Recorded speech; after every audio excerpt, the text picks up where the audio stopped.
ইমানের দাবি যদি কুরবানি হয়, সেই দাবি ঘরে বসে থাকা নয়। ইমানের দাবি হলো কিছু বিনিময়, সেই বিনিময় যদি কলিজার ঘাম হয়, সেই ঘাম দিতে জানো। আসসালামু আলাইকুম ওয়া রাহমাতুল্লাহি ওয়া বারাকাতুহু।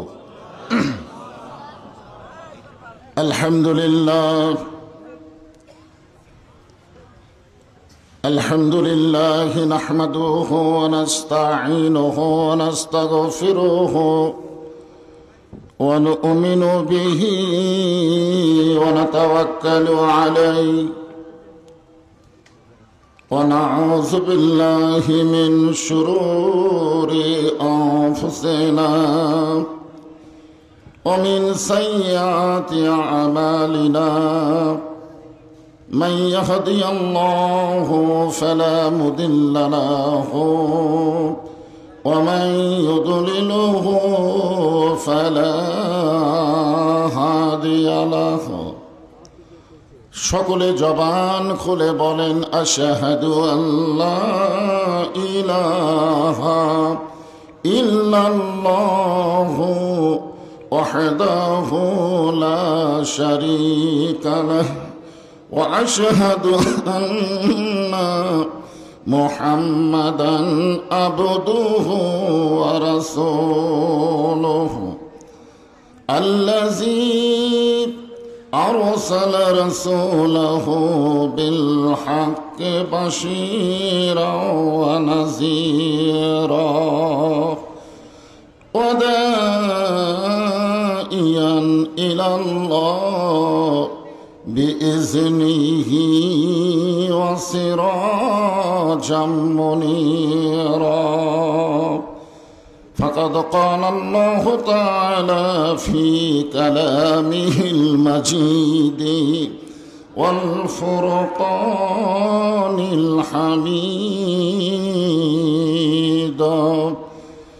জবান খুলে সকলে পড়েন আউযু বিল্লাহি মিনাশ শাইতানির রাজিম। বিসমিল্লাহির রহমানির রহিম। ইয়া আইয়ুহাল্লাযীনা আমানু তাকুল্লাহা হাক্কা তুকাতিহি ওয়া লা তামুতুন্না ইল্লা ওয়া আনতুম মুসলিমুন। ইন্নাল্লাহা وملائكته يصلون على النبي يا أيها الذين آمنوا صلوا عليه وسلموا تسليما. اللهم صل على محمد وعلى آل محمد كما صليت على إبراهيم وعلى آل إبراهيم إنك حميد مجيد. اللهم بارك على محمد وعلى آل محمد كما باركت على إبراهيم وعلى آل إبراهيم إنك حميد مجيد. مشرق حب محمد সকলে বলি সাল্লাল্লাহু আলাইহি ওয়াসাল্লাম। मतलाए दीवानी माँ मतलाए खुर्शीद इश्कास सीनाए सो जाने मा बलगल उला बेकमालिही कशफत दुजा बेजमालिही हसनत जमीओ खिसालिही सल्लो अलैहि व आलिहि ला इलाहा इल्लल्लाह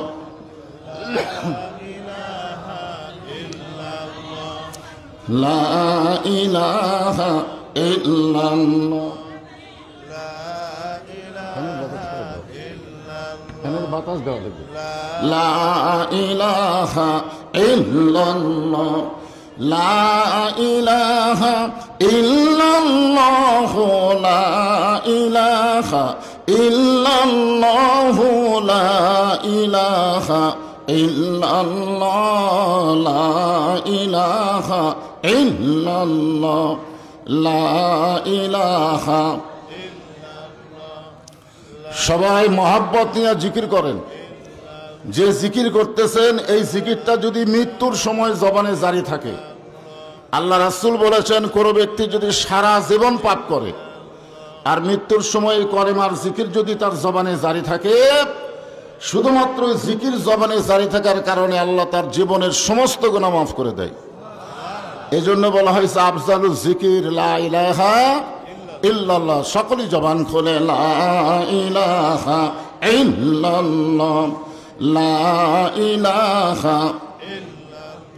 যার দিলে আছে আমার আল্লাহর ভয়, যার মনে আছে আল্লাহর ভয়, আল্লাহ আল্লাহ সব সময় আহার নিদ্রা ভালো লাগে না, এই দুনিয়া ভালো লাগে না, ভালো লাগে শুধু আল্লাহ লা ইলাহা ইল্লাল্লাহ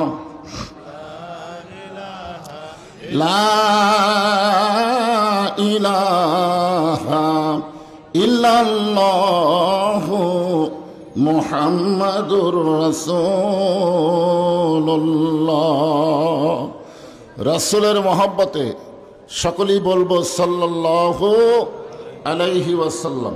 সম্মানিত অতিথিবৃন্দ, সম্মানিত সুধীজন, সম্মানিত ওলামায়ে কেরাম, আপনাদের মাঝে মাঝে যে সমস্ত আলেম ওলামা বসে আছেন, মঞ্চে আছেন, মাগরিবের নামাজের পর থেকে এত রাত পর্যন্ত কোরআন হাদিসের আলোকে অত্যন্ত গুরুত্বপূর্ণ আলোচনা করে আপনাদেরকে শোনালেন এবং মাদ্রাসার উন্নয়ন কল্পে আদায় করলেন। সম্মানিত ওলামায়ে কেরাম সহ আজকের মাহফিলের বক্তাগণকে অন্তরের অন্তঃস্থল থেকে আমি শুভেচ্ছা জ্ঞাপন করছি। এই মুহূর্তে আমার সামনে যারা বসে আছেন, জায়গা ছোট হওয়ার কারণে অনেক আল্লাহর বান্দারা দাঁড়িয়ে আছেন। যারা বসে আছেন এবং যারা দাঁড়িয়ে আছেন সকলকেই অন্তরের অন্তঃস্থল থেকে আমি শুভেচ্ছা জ্ঞাপন করছি। আমার সম্মানিতা মা বোনেরা, পর্দার অন্তরে বসে বসে যারা আলোচনা শুনতেছেন তাদেরকে শ্রদ্ধা জ্ঞাপন করে এই মুহূর্তে জানতে চাচ্ছি আপনারা সকলে কেমন আছেন। জবান খুলে বলি আলহামদুলিল্লাহ। শারীরিক সুস্থতা এবং মানসিক প্রশান্তি সহকারে আল্লাহ আমাদেরকে কবুল করেছেন। যে আল্লাহ সুস্থ রেখে আজকের এই মাহফিল আমাদেরকে কবুল করলেন, আমরা সে আল্লাহর উপরে খুশি না বেজার? তাহলে জবান খুলে সমস্বরে সকলে বলবো রব্বানা লাকাল হামদ হামদান কাসীরান তাইয়িবান মুবারাকান ফীহি। আমরা ওই আল্লাহর দরবারে শুকরগুজার করছি যে আল্লাহ তাআলা আমাদেরকে জন্মগতভাবে মুসলমানের ঘরে কবুল করেছেন। ওই আল্লাহর দরবারে আমরা শুকরগুজার করছি যে আল্লাহ জন্মগতভাবে আমাদেরকে মুসলমানের ঘরে কবুল করেছেন। আর মুসলমানের ঘরে কবুল করার কারণেই আমরা আল্লাহ পেয়েছি। জোরে কোন ঠিক কিনা? যদি আমরা হিন্দুদের ঘরে আসতাম, ইহুদি খ্রিস্টানদের ঘরে জন্ম নিতাম, তাহলে আমরা কিন্তু আল্লাহ বলতে পারতাম না, ঠিক কিনা বলেন? ওনারাও কিন্তু একটা কিছু বলে, যেমন হিন্দুরা বলে ভগবান, কেউ বলে গড, কেউ বলে ঈশ্বর। এগুলো একটাও চলবে না, ঠিক কিনা বলেন? চলবে? অচল। আর আমরা যে আল্লাহ বলি সেটাই হলো সচল। হিন্দুদের ভগবানের ভ বাদ দেন, গবানের কোনো অর্থ ডিকশনারিতে নাই। গ বাদ দিলে বান মানে বন্যা, দুনিয়ার কোনো মানুষ পছন্দ করে না। বা বাদ দিলে নো মানে নাই। আর আমরা যাকে আল্লাহ বিশ্বাস করি, যিনি আমাকে মুসলমানের ঘরে কবুল করে আমরা আল্লাহ পেয়েছি, আল্লাহর কোরআন খুলে দেখেন, আল্লাহু লা ইলাহা ইল্লা হুয়াল হাইয়ুল কাইয়ুম। যদি মন চায় আলিফ বাদ দেন, লিল্লাহি মা ফিস সামাওয়াতি ওয়াল আরদ। আবার যদি মন চায় আর একটা লাম বাদ দিয়ে দেখেন, লাহুল মুলকু ওয়া লাহুল হামদ। আর একটা লাম বাদ দিলে হুয়াল্লাহুল্লাযী লা ইলাহা ইল্লাহু। ভাগ্যগুণে এমন একটা আল্লাহ পেয়েছি যে আল্লাহর সবকিছু বাদ দিলেও আল্লাহ বাদ পড়ে না। মুসলমানের আল্লাহ সদা বিরাজমান। জোরে বলেন সুবহানাল্লাহ। ভাগ্যগুণে, আমাদের ভাগ্য ভালো বলেই আমরা এমন আল্লাহ পেয়েছি। খুশি না বেজার? জন্মসূত্রেই আমরা মুসলমান। জন্মসূত্রে আমরা কি? মুসলমান। রুহের জগৎ, দুনিয়ার জগৎ, আখিরাতের জগৎ। জগৎ সর্বসাকল্যে তিনটা, খুব খেয়াল করবেন। আমরা এক জগতে ছিলাম, বর্তমানে এক জগতে আছি, ভবিষ্যতে আর এক জগতে যাচ্ছি, ঠিক কিনা বলেন? কয় জগৎ? তিন জগৎ। এই তিন জগতের মধ্যে দুই জগতে আল্লাহ আমাদের উপরে খুশি আছেন। রুহের জগতে যদি আল্লাহ আমাদের উপর খুশি না থাকতো, তাহলে দুনিয়ার জগতে আমরা মুসলমানের ঘরে আসতে পারতাম না। জোরে গান কথা, ঠিক কি না? আর দুনিয়ার জগতে মুসলমানের ঘরে যখন আল্লাহ কবুল করেছেন, আশা করা যায় আখিরাতের জগতে আমাদেরকে জান্নাতে আল্লাহ কবুল করবেন ইনশাআল্লাহ। তিনের মধ্যে দুই, আমরা অতীত এবং বর্তমান আল্লাহ পাইছি। ভবিষ্যতে আমরা কাক পাবো, এটা বিশ্বাস করতে হবে যে তিনের মধ্যে দুই যদি আল্লাহ আমাদের সঙ্গে থাকে, আর এক জায়গায় আল্লাহ আমাদের পর করবে। এই কারণেই আমরা বেশি বেশি আল্লাহর শুকরিয়া আদায় করব। লাইন শাকারতুম লাযিদান্নাকুম, যে যত বেশি নিয়ামতের শুকর আদায় করে আল্লাহ তার নিয়ামত তত বাড়ায় দেয়। আলহামদুলিল্লাহ। আমাদের ভাগ্য ভালো, আমরা ভাগ্যগুণে এমন একজন নবী পেয়েছি যিনি শুধু আমাদের নবী না, তিনি হলেন আমাদের নেতা। সুবহানাল্লাহ বলেন। আমরা দরুদ শরীফের মধ্যে বলি আল্লাহুম্মা সাল্লি আলা সাইয়্যিদিনা মুহাম্মদ। আমরা তার প্রতি দরুদ শরীফ পড়তেছি, যিনি হলেন আমাদের নবী এবং আমাদের নেতা। আজকে আমরা অনেক মুসলমান নবীকে নবী বলে বিশ্বাস করি, কিন্তু নেতা হিসাবে মানতে চাই না। এরকম কিছু মুসলমান আমরা আছি না নাই? নবীর প্রতি দরুদ পড়ি, নবীরে সালাম করি দরুদের ভিতরে, কিন্তু নবীর সমাজ গড়ার কাছে অনেকের দ্বন্দ্ব মনে বাজে। আপনারা নবীর জীবনী, নবুয়তের জিন্দেগিটা আপনারা খেয়াল করবেন। নবী 13 বছর মক্কায় ছিলেন, 10 বছর ছিলেন মদিনায়। জোরে কোন কথা, ঠিক কিনা? মক্কার জীবন হলো দাওয়াতি জিন্দেগি, আর মদিনার জীবন হলো ইসলামকে পূর্ণাঙ্গভাবে মুসলমানের সামনে উপস্থাপন করার জীবনী। জোরে কোন কথা, ঠিক কিনা? আমরা একটা মানি আর একটা মানবার চাই না, যার কারণে আজকে আমাদের অবস্থা এরকম। আমরা ভাগ্যগুণে কেমন নবী পাইছি। আদম আলাইহিস সালাম একদিন রাস্তা দিয়ে যাওয়ার সময় দেখে তার বেটা শীষ আলাইহিস সালাম বসে আছে, কিন্তু বসার সাইজ নাই। জোরে কোন কি নাই? এই যে আপনারা সামনে ফাঁকা ফাঁকা বসেছেন, ওরা দাঁড়িয়ে আছে, বসার জায়গা পাচ্ছে না, আর এই জায়গায় আপনারা ফাঁক ফাঁক হয়ে বসেছেন। কি মনে হচ্ছে আপনারা যদি একটু চেপে বসেন তাহলে ওখানকার দাঁড়ানো 3-4টা ভাই এই সাইডে একটা জায়গা পায়। বসার একটা সাইজ আছে না নাই? জোরে কোন আছে না নাই? হাসিনা বসেছিল কয় বছর? জোরে বলেন, কয় বছর? 15 বছর হাসিনা এমন ভাবে বসে আছিল, বসার সাইজ নাই, বেসাইজা। দিনের ভোর রাতে করে, প্রার্থী না পাইলে ড্যামি নির্বাচন করে। মনে করছিল এই যে বসেছি আর আমি উঠব না, আল্লাহকে এমন হবে তুলবো, বাংলার জমিনে তোর আর থাকতে দেব না। জোরে করে কথা ঠিক না? এই জন্য বসারও একটা সাইজ আছে, সাইজ মতো বসেন।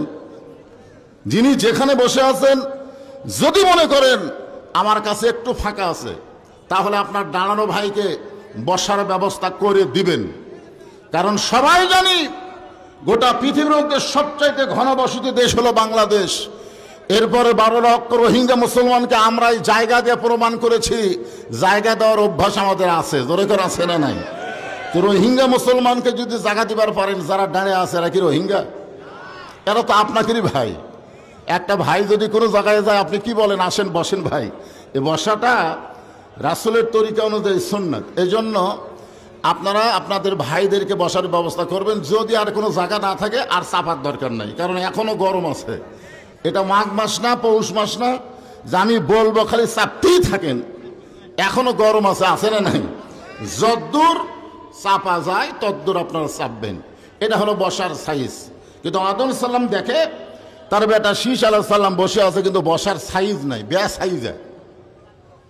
তা আদম বললেন, বাবা শীষ, এরকম বে সাইজে বসার কারণ কি? শীষ আলাইহিস সালাম বলতেছে, কারণ হলো 3টা। ধরে বলেন কয়টা? 1 নম্বর কারণ হলো আমার বাবা আল্লাহর নবী, 2 নম্বর কারণ হলো আমি নিজেও আল্লাহর নবী, আর 3 নম্বর কারণ হলো দুনিয়াতে আমি বউ পাইছি বেহেশতের হুর।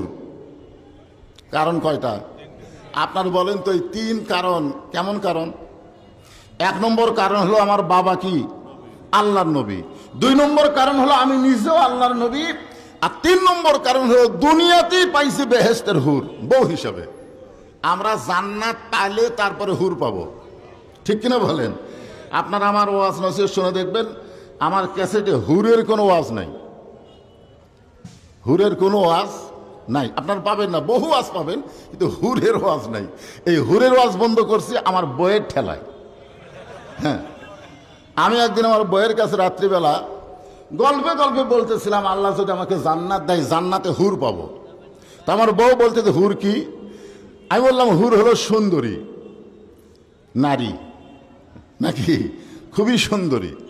বউ বলে, সাইজ কিরকম? তখন আমি বললাম, নাকের সাইজ এরকম হবে, মুখের সাইজ এরকম হবে, চোখের সাইজ এরকম হবে। খালি 3টা সাইজ বলতে বলতে দেখে বউ বালুস বগলের তলে নিয়ে বের হয়ে যাচ্ছে। আমি বললাম, কোথায় যাও? বলে, আপনি হুর নিয়ে থাকেন, আমার দরকার নাই। আমি সেই দিন থেকে চিন্তায় পড়ে গেলাম যে হুরের গল্প করে মেয়ে মানুষরা বেজার হয়। জোরে কোন কথা ঠিক কিনা? আমার মা বোনদের আমি বেজার করতে চাই না। এজন্য বলতেছি, আল্লাহ কোরআনে বলেছেন, লাকাদ খালাকনাল ইনসানা ফি আহসানি তাকবীম। মানুষকে, অবশ্যই মানুষকে আমি সর্বোত্তম আকৃতি দিয়ে সৃষ্টি করেছি। বলেন সুবহানাল্লাহ। তার মানে বোঝা গেল এ আয়াতের শানে হুরের চাইতেও আমাদের বউগুলো সুন্দরী হবে যদি তারা জান্নাতে হয়। প্রত্যেকটা নারী জান্নাতে হলে আল্লাহ তাদের হুরদের নেত্রী বানায় দেবে। জোরে এখন সুবহানাল্লাহ। হ্যাঁ, সেই জন্য শীষ আলাইহিস সালামের ভিতরে একটু গরম গরম ভাব। বাপু আল্লাহর নবী, নিজেও আল্লাহর নবী, বউ পাইছে জান্নাতের হুর।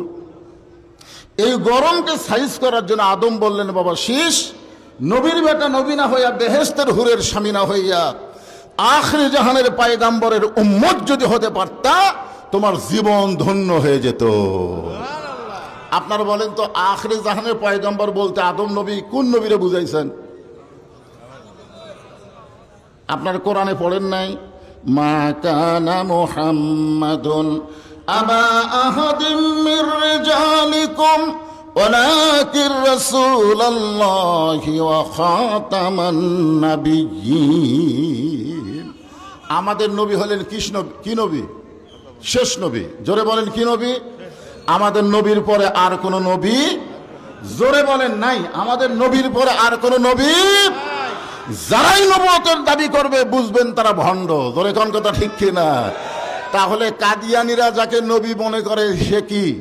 ভণ্ড। জোরে বলেন, কি? আমাদের নবীর পরে কেউ যদি কাউকে নবী বলে স্বীকার করে, সঙ্গে সঙ্গে সে আর মুসলমান থাকবে না, সে কাফের হয়ে যাবে। এই দলিলে কাদিয়ানীরা মুসলমান না, কাদিয়ানীরা হলো কাফের। জোরে বলেন ঠিক কিনা? আমি যেই বলবো কাদিয়ানি আপনার বলবেন কাফের। কাদিয়ানি আরে জোরে জোরসে বলেন। আমাদের বাংলাদেশে এখন অনেক কাদিয়ানি আছে, তারা নিজকে মুসলমান দাবি করে। আজকে যে আপনারা কাদিয়ানি কাফের বললেন, মনে করতেছেন এ ওয়াজটা খালি আপনাদের এলাকায় থাকবে? এই মিডিয়ার মাধ্যমে গোটা বিশ্বময় ছড়ায় পড়বে যে পুরুলিয়ার ময়দানে মুসলমানেরা নবীর উম্মত হয়ে বিশ্ব নবীকে ভালোবেসে কাদিয়ানীদের কাফের ঘোষণা করেছে। জোরে কার কথা ঠিক কিনা? তবে আমরা যতই ঘোষণা করি কাম হবে না।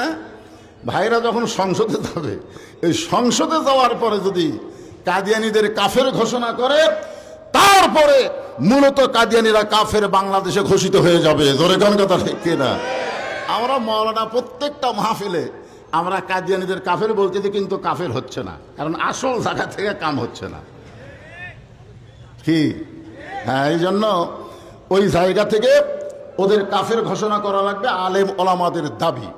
কারণ এই আয়াতকে যদি বিশ্বাস করেন, যেখানে আল্লাহ কোরআনে ডাইরেক্ট বলেছেন আমাদের নবীর পরে আর কোনো নবী নাই, আদম বলতেছেন বাবা শেষ, ওই শেষ নবীর উম্মত যদি হতে পারতে তোমার জীবন ধন্য হয়ে যেত। শীষ আলাইহিস সালাম আর বসে থাকে? লাভ দুটো বলতেছে বাবা, নবীর বেটা নবী না হইয়া, বেহেশতের হুরের স্বামী না হইয়া শেষ নবীর উম্মত হলে আমার জীবন ধন্য হতো কেমনে? কি কারণে ধন্য হতো? তখন আদম বলতেছে বাবা শীষ, আমি জীবনে একটা ভুল করেছিলাম। জীবনে কোনো অপরাধ করেনি, কোনো নবীরাই কোনো অপরাধ করেনি। এই জন্য নবীদেরকে বলা হয় কুল্লু নাবিউন মাসুমাইন, প্রত্যেকটা নবীরা হলো বেগুনা মাসুম। ধরে কারণ সুবহানাল্লাহ। নবীদের শানে বুঝে কথা বলা লাগবে, ঠিক কিনা বলেন? আমরা নবীদের শান বুঝি না। বিশেষ করে আমাদের নবী কি নবী? খালি শেষ নবী বললে হবে? হ্যাঁ, ওনার শান বুঝতে হবে। আজকে নবীর শান একটু ব্যাসাইজ করে কোনো বক্তা কথা বললে সাথে সাথে সেটা কি হয়ে যায়? গোটা বিশ্বময় প্রচার হয়, ওই বক্তাকে তওবা করতে বাধ্য করা হয়। জোরে কোন কথা ঠিক কিনা? খালি বলেছে নবী সাংবাদিক ছিলেন, আর শেষ। এই জন্য খুব খেয়াল করে কথা বলা লাগবে আমাদের নবী সম্পর্কে, ঠিক কিনা বলেন? প্রত্যেকটা নবী হচ্ছেন বেগুনা মাসুম। তাদেরকে আল্লাহ কোনো খাতা কোনো গুনাহ করে নেয়নি, তবে ভুল করেছেন। আদম নিজেই বলতেছেন আমি একটা ভুল করার কারণে আল্লাহ আমাকে 350 বছর কাঁদাইছেন, একটা ভুল। তো শীষ আলাইহিস সালাম বললেন বাবা সেই ভুলটা কি? বলে ভুলটা হলো তোমার মায়ের দিকে আমার খেয়াল ছিল না। ভুলটা হলো তোমার মায়ের দিকে আমার কি ছিল না? খেয়াল। খেয়াল, খুব খেয়াল করবেন। আজকে আপনি আপনার বইয়ের দিকে খেয়াল না করার কারণে আজকে কিন্তু সমাজের মধ্যে নানা ধরনের অশান্তি চলতেছে। আল্লাহ বলেছিলেন ওয়ালা তাকরাবাহা শাজারাতি ফাতাকুনা মিনাজ জালিমিন, ওই গাছের কাছে যাইও না, গাছের কাছে গেলে জালেম হবে। আমি তোমার বাবা কোনোদিন গাছের দিকে একবার তাকায়াও দেখি নাই, কারণ যেখানে আল্লাহ যাইতে নিষেধ করেছে সে গাছের দিকে তাকায় লাভ আছে? জোরে কান কোনো লাভ আছে? আল্লাহর নিষেধ মানে ওটাই আল্লাহর হুকুম। আমি আল্লাহর হুকুমকে মানার জন্যে এক পায়ে দাঁড়িয়ে গেলাম, কিন্তু তোমার মায়ের নাম কি হাওয়া, ওই গাছের দিকে তার নজর পড়লো যে আল্লাহ ওই গাছরে নিষেধ করলো কেন? কারণ নিষেধ করলেই নারীদের আকর্ষণ বাড়ে। জোরে কোন কথা ঠিক কিনা? বিশ্বাস যদি না করেন, আপনি বউকে পরীক্ষা করে খালি বলবেন এই কথাটা গোপন কাউরে যেন বলো না। এই কথা যদি আপনি শর্ত করে দেন এই গোপন কথা কাউরে যেন বলো না, ওই যতক্ষণ না বলবে ততক্ষণ ওর পেটের ভুটভুটি বন্ধ হবে না। জোরে কোন কথা ঠিক কিনা? খালি একটা কথাই বলবে আমি তোমাকে বলতেছি বিশ্বাস করে, এ কথা কাউরে কইও না। ও আবার আরেকজনকে বলবে আমি তোমাকে বিশ্বাস করে বলতেছি, এই কথা কাউরে যেন কইও না। যে মেয়েরা কথা হজম করতে পারে না সেই মেয়েদেরকে যদি ক্ষমতার চূড়ান্তে বসায় দেন তাহলে বাংলাদেশও বেসাইজ হয়ে যাবে। জোরে কোন কথা ঠিক কিনা? এই জন্য আল্লাহ কোরআনে বলেছে আর রিজালু কাওয়ামুনা আলান নিসা, পুরুষরা থাকবে নারীদের উপরে, নারীদের তলে পুরুষ যাওয়া চলবে না। জোরে কোন ঠিক? এটা কি আমার কথা? কার কথা? আল্লাহর কথা। হ্যাঁ, তো এক সময় শয়তানের ওয়াসওয়াসায় পড়ে তোমার মা ওই গন্ধম গাছের কাছে গেছে, বাপ হয়ে বেটাকে ওয়াজ শোনাচ্ছে। শুধু গন্ধম গাছের কাছে যায়নি, গন্ধম ফলও খাচ্ছে। শুধু গন্ধম ফল খায়নি, শয়তানের ওয়াসওয়াসায় আমাকেও শরবতের মধ্যে খাওয়াইছে। আমি যখন জানতে পারলাম শরবতের মধ্যে গন্ধম মিশ্রণ করেছে, তখন আমার ডান হাতখানা মুখের মধ্যে ঢুকাই দিলাম। যতদূর পর্যন্ত হাত যায় ততদূর পর্যন্ত হাত ঢুকাই দিয়ে আমি রক্ত বমি করলাম। আমি যখন রক্ত বমি করতেছি কষ্টে, এমন সময় আল্লাহ বলেন, আদম জান্নাত থেকে বের হয়ে যাও। আমি তখন আল্লাহকে বললাম, আল্লাহ আপনি সবই দেখতেছেন, আল্লাহু আলিমুম বিজাতিস সুদূর, আমার অন্তরের খবর জানে কে? মুখে যতই কথা বলি, অন্তরের সাথে কথার যদি মিল না থাকে, লিমা তাকুলু মা লা তাফাইলুন, আল্লাহ বলেছেন কথার সাথে কামের মিল নাই, এরা হলো মুনাফিক। জোরে কেন এরা কি? আল্লাহ বলেছেন, আমিনান নাসি মান ইয়াকুলু আমান্না বিল্লাহি ওয়া বিল ইয়াউমিল আখিরি ওয়া মা হুম বিমুমিনিন।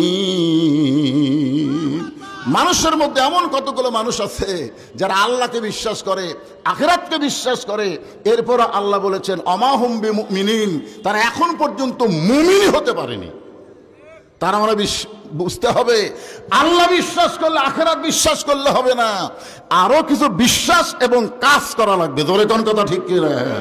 হ্যাঁ, খেয়াল করে শুনবেন। তো আল্লাহ যখন আমাকে জান্নাত থেকে বের হওয়ার হুকুম দিলেন, আমি তখন বললাম, আল্লাহ আপনি সব কিছু দেখেন, সব কিছু জানেন, অবশ্যই আপনি জানেন আমার কোনো দোষ নাই।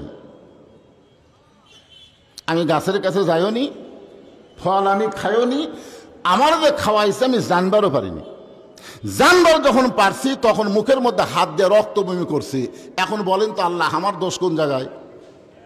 আল্লাহ বলেন, আদম আসলেই তোমার কোনো দোষ নাই। সুবহানাল্লাহ বলেন। পুরুষ জাতিরা জোরে সুবহানাল্লাহ বলেন। আল্লাহ বলতেছে, আদম তোমার কোনো দোষ নাই। তার মানে বোঝা গেল আমরা দোষ মুক্ত পুরুষ মানুষ। জোরে কোন কথা ঠিক কিনা? আমাদের কোনো দোষ নাই। কিন্তু হাওয়া তোমার কে হয়? আদম বলতেছে, আল্লাহ হাওয়া আমার বউ হয়। আল্লাহকে, আদম হাওয়া তোমার কে হয়? আদম বলতেছে আমার বউ হয়। আল্লাহ আবার বললেন, আদম হাওয়া তোমার কে হয়? আদম রাগ করে বলে, আল্লাহ একই কথা বারবার জিজ্ঞেস করেন, হাওয়া আমার বউ হয়। এখন পর্যন্ত আমরা কিন্তু কেউ রাগ করিনি। বিয়েতে কয়বার কবুল করা লাগে? আপনার কয়বার কছেন? আপনি কি দুইবার বলার পরে বলছেন এতবার কবুল করা লাগবে কে? একবার বললেই তো হবে। এখানে তিনবার বলা, ওই আদম থেকে আদম সন্তানদের শুরু হয়েছে। জোরে খান সুবহানাল্লাহ। মজবুতি কথা। একবার কইছে, দুইবার কইছে, তৃতীয়বার বলতেছে আল্লাহ হাওয়া আমার বউ হয়। আল্লাহ বলে, আদম তিনবার তোমাকে জিজ্ঞাসা করলাম হাওয়া তোমার কে হয়, প্রত্যেকবারই বললা হাওয়া আমার বউ হয়। তাহলে এখন তোমার বউ কি করবে সে খেয়াল তুমি করবা না আমি করব? তোমার বউ কি করতেছে এ খেয়াল কে করবে, আল্লাহ না স্বামী? আপনার বউ কি করতেছে আপনি খেয়াল করছেন? আপনি তো সামনে কাতার এশার নামাজ ঠিকই পড়তেছেন, কিন্তু আপনার বউ যে ভারতের চ্যানেল স্টার জলসা দেখতেছে, আপনি কি একবার খেয়াল করছেন? এই মরদ মানুষেরা খেয়াল করছেন? আপনার বউ যে গোটা পাড়া ঘুরে বেড়াচ্ছে, মরার পরে আপনি বউকে কয় কাপড় দিবেন? যে বউ জীবিত অবস্থায় গোটা পাড়া ঘুরলো, মরার পরে আপনি তাকে 5 কাপড় দিলেন। ধরে কোন কয় কাপড়? 5 কাপড় দিয়ে খাট নিয়ে আবার চাদর দিয়ে ঢাকলেন। ফেরেশতারা বলতেছে, আল্লাহ এই মেয়েটা যখন জীবিত ছিল এই পাড়ার সবাই মেয়েটাকে দেখছে, সবাই মেয়েটাকে চিনে, তো মরার পরে 5 কাপড় দিয়ে চাদর দিয়ে ঢাকার কারণ কি? আল্লাহ বলতেছে দেশের নাম হলো বাংলাদেশ, ওই দেশের মেয়েরা বাঁচতে পর্দা না করলেও মরার পরে পর্দা করে। আপনারা কি চাচ্ছেন যে আপনার বউ খালি মরার পরে পর্দা করুক, জীবিত অবস্থায় ইচ্ছা মতো চলুক? চলতে দেন। আল্লাহ রাসূল বলেছেন, আর দায়ুসু লা ইয়াদখুলুল জান্নাহ, দায়ুস কোনোদিন জান্নাতে যাবার পারবে না। সাহাবারা জিজ্ঞাসা করলেন, ইয়া রাসূলুল্লাহ দায়ুস কোন নারী? রাসূল বললেন, দায়ুস কোন নারী নয়, দায়ুস হলো ওই সকল পুরুষ মানুষ যাদের অধীনে নারীরা পর্দা করে না। এখন আমার অধীনে আমার বউ আছে না নাই? কথা কোন আছে না নাই? তাহলে এই বউটার দিকে আমার খেয়াল করার দরকার আছে। আল্লাহ বলে, আদম হাওয়া গন্ধম গাছের কাছে গেছিল, তুমি তখন কোথায় ছিলে? আদম কয়, আল্লাহ আমি খেয়াল করিনি। আচ্ছা, হাওয়া যখন গন্ধম ফল খাইলো তুমি তখন কোথায় ছিলে? কয় আমি খেয়াল করিনি। হাওয়া যখন গন্ধম শরবত করে তোমারে খাওয়াইলো তুমি তখন দেখছিলে? কয় আমি দেখিনি। তো তোমার বউ কি করতেছে তুমি না দেখে আমি আল্লাহ খালি দেখলে হবে? এই কারণেই এখন তোমাকে বইয়ের কারণেই তোমাকে জান্নাত থেকে দুনিয়াতে যাইতে হবে। এই একটা ভুল করার কারণে 350 বছর আমি কেঁদেছি। শীষ আমার চোখের পানি পড়তে পড়তে আমার গালের গোস্তর পছন্দ ধরে গেল। এক সময় আমি বিরক্ত হয়ে বললাম, আল্লাহ এত কান্দা কাঁদতেছি, এখন পর্যন্ত আমার তওবা কবুল হয় না, এর পিছনে কারণ কি? আল্লাহ বলেন, আদম শুধু কাঁদলে হবে না, কাঁদার মতো কান্দা লাগবে। সুবহানাল্লাহ বলেন, শুধু কাঁদলে হবে? আমাদের বাংলাদেশে বহু লোক কাঁদতেছে, কিন্তু কান্দার কারণ কি? আমরা সাইদি হুজুর যখন জেল থেকে বের করে হাসপাতালে হত্যা করা হলো, আমরা কিন্তু বাংলার বহু মানুষ কাঁদছি। জোরে কোন কথা ঠিক কিনা? কি হলো? কিন্তু শুধু কাঁদলে হবে না, 5ই আগস্টের মতন সবাইকে বের হওয়া লাগবে, জীবন দেওয়া লাগবে, রক্ত দেওয়া লাগবে, তারপরে ফ্যাসিবাদ মুক্ত বাংলাদেশ পাওয়া যাবে। জোরে কোন কথা ঠিক? কথা বলে শুধু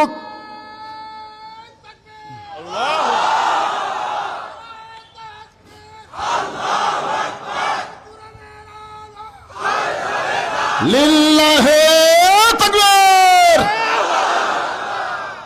আপনারা যখন তাকবীর দেওয়া লাগে আমি দিব না, দিচ্ছে না তো? আপনি ওখান থেকে তাকবীর দিলেন, সবাই দিচ্ছে না। আপনারা বলেন তো, কোনো ব্যক্তি, কোনো মুসলমান যখন তাকবীর দেয় আর এই তাকবীর দেওয়ার সময় যারা জবান বন্ধ করে রাখে, তাদের উপর কে খুশি হয়? শয়তান কিন্তু সারা দিন যদি আপনি সুবহানাল্লাহ সুবহানাল্লাহ সুবহানাল্লাহ আলহামদুলিল্লাহ আলহামদুলিল্লাহ বলেন, শয়তান বেজার হবে না। আল্লাহ খুশি হবে, কিন্তু শয়তান বেজার হবে না। কিন্তু যখন আল্লাহু আকবার বলবেন, তখন আল্লাহ খুশি হবে আর শয়তান এত জোরে দৌড় মারবে। আল্লাহ রাসূল বলেছেন, যত জোরে তাকবীর দিবা তত জোরে শয়তান দৌড় দিবে। দৌড়ের কারণে ওর পিছন দিয়ে বাতাস বের হবে। কিন্তু সমস্যা আছে, যাদের ভিতরে মিন শারিল ওয়াসওয়াসিল খান্নাস, যাদের ভিতরে শয়তান বসে আছে, তারা কিন্তু সব বলবার পারবে, কিন্তু এই তাকবীর দিবার পারবে না। ধরে কোন কথা ঠিক কিনা? কারণ ওই শয়তানেরই লোক। শয়তান বলতেছে, কোরআনের মাহফিল থাকলে মনে করিস না মুসলমান, তোদের দলে আছে এইটা মনে করিস না। ও গোপনে আমার সঙ্গে চুক্তি করেছে, ও সব বলবে কিন্তু আল্লাহু আকবার বলতে পারবে না। ধরে কোন কথা ঠিক কিনা? এই জন্য কিভাবে বলান লাগে আমি আপনাদের মুখ দিয়ে বের করবো। মাঝখান থেকে হঠাৎ বলবেন, 2-4 জন বলবে, এতে তাকবীরের অসম্মান হবে। আমার কথা কি বুঝলেন? হ্যাঁ, আসুন যে কথাটা বলতেছিলাম, যে শুধু কাঁদলে হবে না, কাঁদার মতো কান্দা লাগবে। অনেক বছর আগে বগুড়ার ভিতর একটা মাহফিল করতেছিলাম, এক ব্যক্তি এসে বলতে, হুজুর আপনার ওয়াজের এখানে একটা গান গাবো, গজল গাবো। আমি বললাম ঠিক আছে গান। তখনও বলতেছি, ইউনুস কান্দে মাছের পেটে, ইব্রাহিম কান্দে অগ্নি কুণ্ডে, বনবাসে পয়দারে কান্দে বিবি হাসেরা রে আল্লাহ, কানতে জানি না রে আল্লাহ, ডাকতে জানি না। এই গজল গাচ্ছে আর কানতেছে। ফেরেশতারা বলতেছে, আল্লাহ ইজিহারে কানতেছে, আর রেজাল্ট কি? আল্লাহ বলতেছে জাহান্নাম। কারণ ইউনুস মাছের পেটে কান্দেনি, ইব্রাহিম নবী অগ্নিকুণ্ডে কান্দেনি, কিন্তু নবীদের সামনে মিথ্যা কথা বলতেছে। আপনার বলেন তো, ইউনুস মাছের পেটে গিয়ে কানছে? আমাদের সবার জন্য একটা দোয়া পাওয়া গেছে এই মাছের পেটে যায়। বর্তমানে বাংলাদেশে যিনি ইন্টারিম ক্ষমতায় আছে, যাকে আমরা কি সরকার বলি, তত্ত্বাবধায়ক সরকার বলা যাবে না, অন্তর্বর্তীকালীন সরকার, তার নাম কি? কথা কয় না, নাম কি? আচ্ছা, ইউনুস যখন প্রথম বাংলাদেশের ক্ষমতায় বসলো, তখন ভারত কিন্তু খুশি হয়নি। ভারত কি আপনারা জানেন না? 1 বছর যাতে ভুলে গেলেন নাকি? ভারতের তো সেই রাগ, বাংলাদেশে পেঁয়াজ বন্ধ করবি, আলু বন্ধ করবি, চিনি বন্ধ করবি, সব বন্ধ করবি।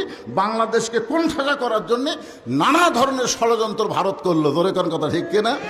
তখন আমি একটা কথা বলেছিলাম, মাছের পেটে যায় যদি আল্লাহ ইউনুস নবীকে হেফাজত করে, আমাদের বাংলাদেশের ইউনুস যদি সঠিক পথে থাকে, তাহলে ভারতের কোনো ক্ষমতা নাই তার পশমের কোনো ক্ষতি করতে পারে। ধরে কোন কথা ঠিক কিনা? কারণ নামের মধ্যে একটা বরকত আছে, আছে না নাই? নামের মধ্যে একটা বরকত নাই? তো মাছের পেটে ইউনুস নবী কান্দেনি, একটা দোয়া পড়ছে। সে দোয়াটা আপনারা জানেন, লা ইলাহা ইল্লা আনতা সুবহানাকা ইন্নী কুনতু মিনাজ জালিমিন। যখন বিপদে পড়বেন এই দোয়া বেশি বেশি, আল্লাহ তাআলা বিপদ মুক্ত করে দেবে। আপনারা বলেন তো ইব্রাহিম নবী অগ্নিকুণ্ডে কাঁদছিল, কান্দে নাই। অগ্নিকুণ্ডকে আল্লাহ শান্তির বাগান বানায় দিছে। শান্তির বাগান যদি বানায় দেয় তাহলে কান্নার কোনো দরকার আছে? যাবার চাচ্ছে একটু শুনলে ভালো হলো না। আচ্ছা আচ্ছা ঠিক আছে। আচ্ছা এই চেয়ারে একজন বসেন, চেয়ার ফাঁকা থাকা যাবে না, সামনের দিকে একজন বসেন। চেয়ারে ওই চেয়ার বসেন বসেন বসেন, সামনে চেয়ারগুলো ফাঁকা না রেখে ওই ফাঁকা জায়গা শয়তান বসবে, বোঝেন না কিছু? ফাঁকের মধ্যে শয়তান বসবে। হ্যাঁ কি বলতেছিলাম, যে শুধু কাঁদলে হবে না, কাঁদার মতন কান্দা লাগবে। আদম নবী চমকে গেলেন, কাঁদার মতন কান্দা কি? তখন তিনি কান্নার সাগরের মধ্যে ডুব দিলেন। সুবহানাল্লাহ বলেন। এতদিন 350 বছর খালি কাঁদছে, কাঁদতে কাঁদতে চোখের পানি পড়ে গোস্ত পচে খোসা গেছে, কিন্তু কাম হচ্ছে না। কান্নার সাগরে যখন ডুব দিলেন ওই সময় দেখতে পাই জান্নাতের দরজায়, কান্নার সাগরে যখন ডুব দিয়েছে তখন তার 2 চোখ বন্ধ করে অন্তর্চক্ষু দিয়া দেখতে পায় জান্নাতের দরজায় খোদাই করে লেখা আছে লা ইলাহা ইল্লাল্লাহু মুহাম্মাদুর রাসূলুল্লাহ সাল্লাল্লাহু আলাইহি ওয়াসাল্লাম। আদম বলতেছে আল্লাহ পাইছি পাইছি। আল্লাহ বলে কি পাইছো?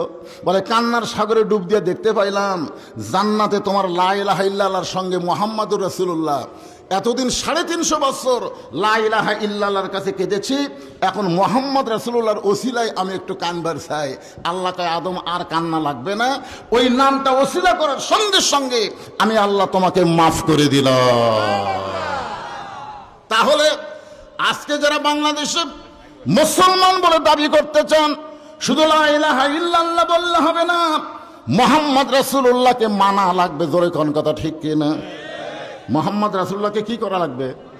মানতে হবে। কুল হে রাসূল আপনি বলেন ইন কুনতুম তুহিব্বুনাল্লাহ ফাত্তাবিউনি ইউহিব্বুকুমুল্লাহ ওয়া ইয়াগফির লাকুম যুনুবাকুম আল্লাহু গফুরুর রহিম।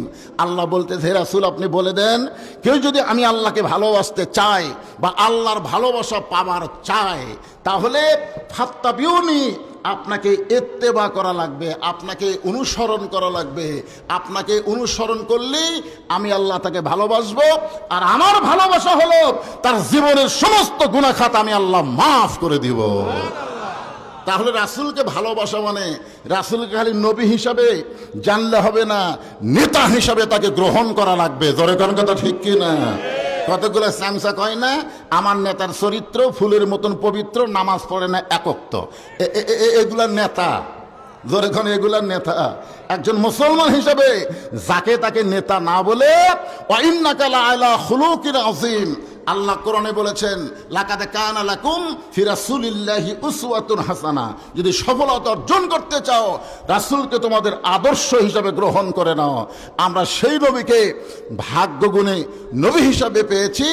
আদম বলে বেটা শেষ, ওই নবীর উম্মতেরা সারা জীবন যদি পাপ করে, সারা জীবন যদি পাপ করে, আর কোনো এক সময় মাছির মাথার মতন সামান্য পানি চোখের কোনায় এনে বলে আল্লাহ ওই নবীর উম্মত হওয়ার ওসিলা আমাকে মাফ করে দাও, আল্লাহ নবীর বিশ্ব নবীর উম্মত হওয়ার খাতিরে এই সামান্য কান্নার কারণে তার জীবনের সমস্ত গুনাহ মাফ করে দেয়।